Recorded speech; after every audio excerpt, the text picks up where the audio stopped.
Hello बच्चों। आज हम हमारी दुनिया का पाठ पढ़ेंगे 11, जिसका नाम है संचार। संचार का क्या मतलब होता है?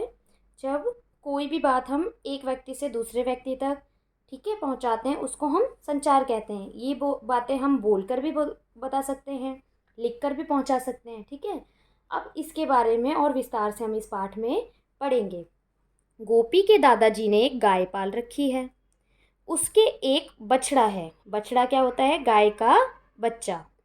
एक दिन गोपी ने देखा कि बछड़े के ऊपर धूप आ गई है। उसके आसपास छाया नहीं थी। गर्मी से परेशान बछड़े ने आवाज़ निकाली, मुआ। तभी गाय ने भी आवाज़ निकाली। साथ ही बंधी हुई गाय बछड़े की ओर जाने की को जोर लगाने लगी। यानी कि उसने क्या करा, वो बच्चा बोल तो नहीं सकता, गाय का बच्चा, उसने बस मुआ की आवाज़ निकाली और गाय ने भी उसका रिस्पॉन्स किया और वो अपने बच्चे की तरफ आने लग गई। जब गोपी के दादाजी ने बछड़े को छाया में बांध दिया तो गाय भी चुप हो गई, क्योंकि भाई जो गाय को मैसेज पहुंचाना था वो पहुंच गया और गाय चुप होकर बैठ गई। फिर क्या था? गोपी ने दादाजी से प्रश्नों की छड़ी लगा दी। दादाजी से गोपी ने जाना कि पशु पक्षी भी हमारी तरह एक दूसरे से बातें करते हैं। ठीक है, जैसे हम अपनी बात करते हैं उसी तरह से पशु पक्षी भी क्या करते हैं, एक दूसरे से बातें करते हैं। जैसे भाई उसने सिर्फ अपनी मम्मी को अपनी भाषा में बोला था और उसकी मम्मी समझ गई कि भाई उसका बच्चा बहुत परेशान है। ठीक है ना, हम उनकी बातें समझ नहीं पाते। जब हम किसी को कुछ संकेत देते हैं तो इसे संचार कहते हैं। संचार किसे कहते हैं? जब हम किसी को कोई संकेत देते हैं। संकेत मतलब कुछ भी बात या इशारा करते हैं। चाहे हम कुछ बोलकर संकेत दें, इशारों से संकेत दें, लिख कर संकेत दें, ये सभी चीज़ें कहलाती हैं संचार। एक पक्षी जब दूसरे पक्षी को आने वाले खतरे या फिर कहीं भोजन पड़े होने की सूचना ची ची की आवाज़ करके देता है तो इसे भी संचार कहते हैं। आपने देखा होगा कई बार कि बहुत सारे पक्षी बैठे हुए हैं और आप उनके नज़दीक चले जाओ, वो ची ची चिल्लाने लग जाते हैं और दूसरे जो दूर बैठे पक्षी हैं वो भी उड़ जाते हैं, क्योंकि उन्हें पता लग जाता है भाई कोई ना कोई प्रॉब्लम आ रही है। ठीक है ना, उसी तरह आप गली में निकल जाओ, कोई अननोन बंदा आ जाता है तो डॉगी क्या करता है, भौंकने लग जाता है। उसको देखकर बहुत सारे डॉगी जो इधर उधर छुपे होते हैं वो भी भौंकने लग जाते हैं, क्योंकि वो डॉगी की साउंड ये बताती है कि कोई अनजान व्यक्ति यहाँ आ गया है जिससे हमें खतरा है। तो वो भी क्या है, एक तरह का संचार। छुट्टी का संकेत देती स्कूल की घंटी, दो लोगों द्वारा हाथ मिलाना, अखबार में छपी हुई खबरें, मित्र को लिखा गया पत्र, प्रधानाचार्य जी को छुट्टी के लिए लिखा गया प्रार्थना पत्र, सभी क्या हैं, संचार हैं। जैसे जब बेल बजती है तो क्या होता है, आप ऑटोमेटिकली समझ जाते हो कि भाई हमारी छुट्टी हो गई, बैग लेके और सीधा भागने लग जाते हो। ठीक है, और जब हम प्रार्थना पत्र लिख रहे हैं प्रिंसिपल को तो हम लिख के बताते हैं कि हमारी तबीयत खराब है, और उसको पढ़ के प्रिंसिपल सर समझ जाते हैं कि बच्चे की तबीयत खराब है। तो ये सारी चीज़ें क्या हो गई, संचार। मनुष्य या पशु पक्षी सभी को संचार की आवश्यकता है, क्योंकि कोई भी अपनी बात एक दूसरे को तो बताएगा, तो उसके लिए क्या, उसको क्या कहेंगे कि भाई संचार की ज़रूरत है उसे।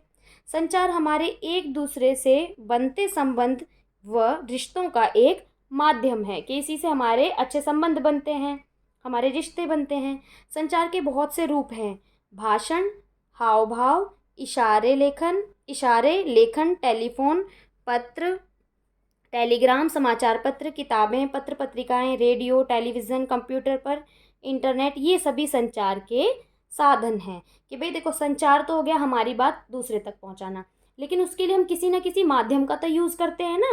तो वो माध्यम क्या हो सकते हैं? या तो हम बोल के भाषण के रूप में बताएंगे, भाव भाव से बता देंगे, जैसे मैंने एकदम से गुस्से का फेस बना लिया, आप समझ जाओगे कि मैम भाई गुस्से में, चुपचाप बैठ जाओ। या मैंने स्माइली फेस दिया तो आप समझ जाओगे यार मैम तो बहुत प्यार से बात कर रही है ना। इशारे में, जैसे बच्चे ने कुछ पूछा, गर्दन हिला दी, तो बच्चे को पता चल गया मैम हाँ कर रही हैं या ना कर रही हैं। ऐसे आप आपस में दोस्त करते हो, कुछ लिख कर बताओगे या टेलीफोन से कोई बात पहुंचाओगे, पत्र से, टेलीग्राम से, किताबों से। तो ये सारी चीज़ें क्या होती है, संचार के माध्यम या संचार के साधन।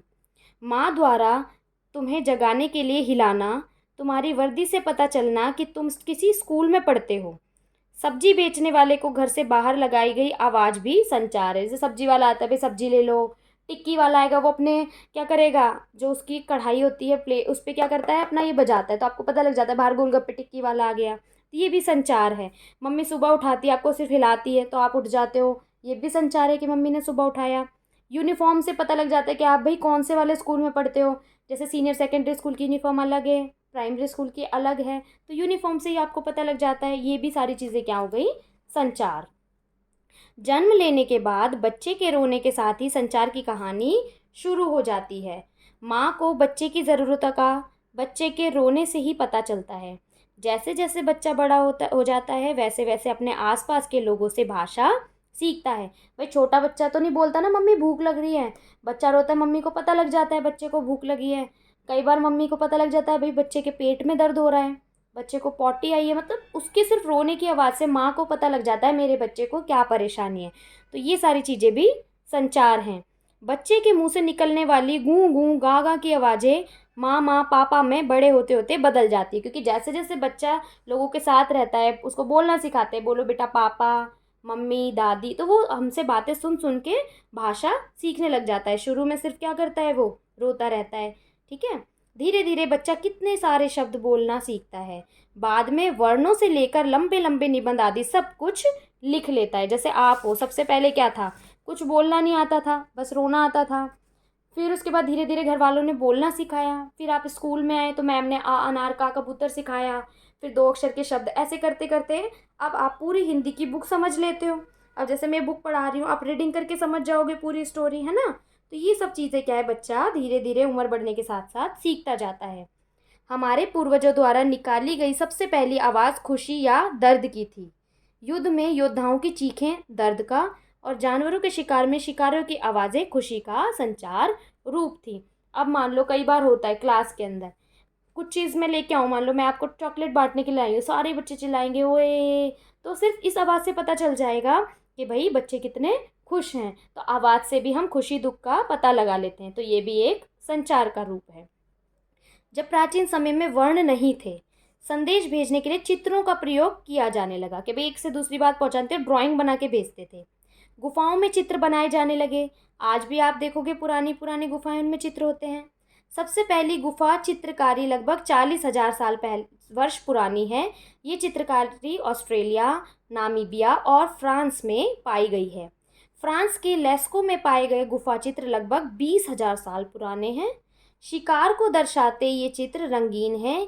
ये चित्र शिकारियों के हित के लिए बनाए गए होंगे, भाई उन्हें समझाने के लिए बनाए होंगे। जैसे इसमें दिखा रखा है, ये एक जानवर है, देखो इसको ये शिकार कर रहे हैं, ये कुछ लेके मार रहे हैं, तो इस तरीके से वो कुछ रिप्रेजेंट करते थे। अब लिखित शब्द मानव चित्रों से वर्णों तक कैसे पहुंचा होगा। चित्रलिपि की समस्या यह थी कि इनकी संख्या बहुत अधिक थी। अब भाई इतनी सारी ड्राइंग बनानी पड़ती थी बार बार, जिन्हें याद रखना बहुत कठिन था। बाद में अलग अलग ध्वनियों के लिए अक्षरों का आविष्कार हुआ। कुछ अक्षरों को जोड़कर कई शब्द बनाए जा सकते थे। ये हमारे पहले वर्ण थे। जैसे पहले अ बने, अ अनार, फिर उसके बाद क ख ग बने, फिर दो अक्षर के शब्द हम बोलने लगे, फिर हमने एक और शब्द बना लिए जिनसे हम बातें करने लगे, एक दूसरे को बात पहुंचाने लगे। तो ऐसी चीज़ें शुरू हुई। सुमेर वासियों ने प्रारंभिक लिपि का आविष्कार किया। ये हमने पिछले चैप्टर में भी पढ़ा था। प्रारंभिक लिपि का आविष्कार किसने किया था, सुमेर वासियों ने। तब इसका इस्तेमाल कहाँ होता था, मंदिरों का लेखा जोखा और व्यापारी हिसाब किताब रखने के लिए किया जाता था। कि शुरू शुरू में हमने पढ़ा था ना, सिर्फ पुजारियों की किताबें लिखी जाती थी, या फिर जो व्यापारी हिसाब किताब करते थे सिर्फ वो लिखते थे। वे सरकंडे से इस लिपि को चिकनी मिट्टी पर लिखकर धूप में सुखाते थे। कि एक लकड़ी का कुछ ले लेते थे और चिकनी मिट्टी पे उसको उकेरते थे डिज़ाइनों को, फिर उसे सुखाते थे, तो वो पक्का हो जाता था, छूटता नहीं था। तो वो उनके क्या होती थी, लिपि होती थी। सिंधु नदी के पास हड़प्पा सभ्यता में भी इस प्रकार की लिपि मिट्टी की पट्टियों पर पाई गई हैं। कि भाई क्योंकि खोज तो बाद में होती है, तब पता चलता है कि भाई पुराने इस टाइम पे क्या होता था। तो उन्होंने देखा कि भाई इस तरह की पट्टियाँ वहाँ पे पाई गई हैं। प्राचीन मिस्र को लिखित भाषा में प्रत्येक चित्र का संबंध किसी न किसी विचार या ध्वनि से था, कि कोई ना कोई वो बात बताने के लिए ही चित्र करते थे। चीन की प्राचीन लिपि लगभग 4,000 साल पुरानी है। इस लिपि का प्रत्येक अक्षर भी पेड़, चांद, सूर्य या किसी विचार का द्योतक था। क्या आपको पता है कि भारत और यूरोप की अनेक भाषाओं का स्रोत एक ही है। कि जहाँ से हमारी भारत की भाषा आई है वहीं से यूरोप की भाषा भी आई है। उदाहरण के लिए राजा शब्द के लिए यूरोपियन फ्रेंच भाषा में रॉय, स्पेनिश भाषा में रे, इटालियन भाषा में री, लैटिन भाषा में रेक्स और भारतीय भाषा में राजा, एक ही ध्वनि से उत्पन्न हुए हैं, सब ही र की ध्वनि से उत्पन्न हुए। ठीक है। संस्कृत, हिंदी, पंजाबी, भोजपुरी, राजस्थानी, गुजराती, मराठी, असमिया, बंगला, उड़िया, पहाड़ी और कश्मीरी भाषा का उद्गम इंडो यूरोपियन भाषा परिवार से हुआ है। ये बेटा क्वेश्चन इंपॉर्टेंट होता है। इंडो भाषा परिवार में कौन कौन सी भाषाएं हैं? संस्कृत, हिंदी, पंजाबी, भोजपुरी, ये सारी भाषाएं। तमिल, तेलुगु, कन्नड़, मलयालम, बिल्कुल अच्छे से याद कर लो, जिंदगी भर काम आएंगी। 4 भाषाएं, तमिल, तेलुगु, कन्नड़, मलयालम। ये कौन से भाषा परिवार से हैं? ये द्राविड़ भाषा परिवार से हैं। ये सारे दक्षिणी भारतीय भाषाएं हैं। और कौन से परिवार से हैं? द्राविड़ भाषा परिवार से हैं। ठीक है। तो ये 4 लैंग्वेज आपको याद करनी है। द्राविड़ भाषा परिवार की कौन कौन सी हैं? तमिल, तेलुगु, कन्नड़ और मलयालम।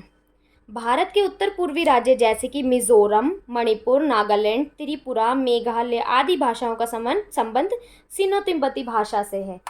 आप सभी को भारत के नक्शे में ये चीज़ें बताई गई थी ना, कि मान लो ये आपका भारत का, मैं जल्दी से ड्रॉ कर देती हूँ नक्शा, है ना। ये मान लो आपका टेढ़ा मेढ़ा सा नक्शा बन रहा है मेरा, ये आपका भारत का नक्शा है। तो ये जो 4 भाषाएं, तमिल, तेलुगु, कन्नड़, मलयालम, ये चारों आ गई हमारी द्राविड़ परिवार से। उसके बाद यहाँ की जो हमने भाषाएं पढ़ी हैं, ये हमारी आ गई सिनो तिब्बती परिवार से। और जो इधर की भाषाएं हमने पढ़ी थी, ये हैं हमारी इंडो यूरोपियन से। ठीक है बेटा, ये अच्छे से आपको समझना है। यूरोपियन, ये हमारी कहानी हो गई। सारी चीज़ें देख लेंगे हम। एक सेकंड, कि भारत के नक्शे में कौन कौन सी जगह पर कौन कौन से भाषा परिवार हैं, ये आप देख लेंगे। ठीक है। अब इसके बाद आगे बढ़ते हैं। कागज का आविष्कार पहली लिपि के 3000 साल के बाद ही हुआ था। कि कागज़ का आविष्कार कब हुआ था? जब पहली लिपि आई थी, उसके 3000 साल के बाद हुआ। तब तक लोग मिट्टी की पट्टियों, पत्थर या लकड़ी पर ही संदेश तराशते थे, या फिर पैपिरस पौधे के तनों की पट्टी पर लिखते थे। एक पौधे का नाम है जिसकी पट्टी पर लिखते थे। ये आपका चैप्टर हुआ फिनिश। इसका अभ्यास कार्य करते हैं। फर्स्ट क्वेश्चन है, संचार किसे कहते हैं? तो इसका आंसर है, जब हम किसी को कुछ बताते हैं तो उसे हम संचार कहते हैं। और आपने यहाँ पे लाइन पढ़ी थी ना, जब हम किसी को कुछ संकेत देते हैं तो उसे संचार कहते हैं। तो आप ये लाइन भी लिख सकते हो। अगला आंसर है, अपने दैनिक जीवन में संचार के 5 उदाहरण बताओ। तो अपने दैनिक जीवन में क्या क्या चीज़ें हैं? रेडियो, टेलीफोन, टेलीग्राम, टेलीविज़न, संगीत, न्यूज़पेपर, कुछ भी 5 नाम लिख सकते हो आप। प्रथम अक्षर का उद्गम कैसे हुआ भाई? मनुष्य ने अलग अलग ध्वनियों के लिए अक्षरों का आविष्कार किया। कुछ ही अक्षरों को जोड़कर कई शब्द बनाए जा सकते थे। ये हमारे पहले वर्ण थे। इस तरीके से पहले अक्षर का उद्गम हुआ। उसके बाद भाषा परिवार का मिलान करेंगे। हिंदी भाषा इंडो यूरोपियन परिवार से आती है। स्पेनिश भाषा यूरोपियन परिवार से है। तमिल भाषा द्रविड़ परिवार से है। और मणिपुरी भाषा सिनो तिब्बती परिवार से है। द्रविड़ में हमारी 4 भाषाएं हैं, तमिल, तेलुगु, कन्नड़, मलयालम। ये आपको याद रखनी है। और ये आपका चैप्टर नंबर 11 भी फिनिश होता है।